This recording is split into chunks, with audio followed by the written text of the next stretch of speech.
एक ओढ सतत मनी व्याकुळ होतो देह. एक ओढ सतत मनी व्याकुळ होतो देह. आतुर असतो फक्त वारीच्या आगमनासाठी. जसा आला होता वैकुंठीचा राया तुकोबाच्या भेटीसाठी. इंद्रायणीच्या काठापासून ते चंद्रभागेच्या वाळवंटापर्यंत तू असतोस आमच्या सोबत नाचून धुंद झालेलं पाहण्यासाठी. स्वतःच्या कामाला पांडुरंग मानणारे काही थकलेले भेगाळलेले देह असतील तिथून तुझ्या वारीचा सोहळा अनुभवतात.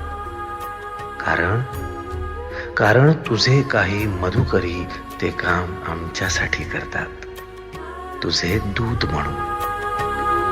त्यांचा अट्टहास पूर्ण झाला.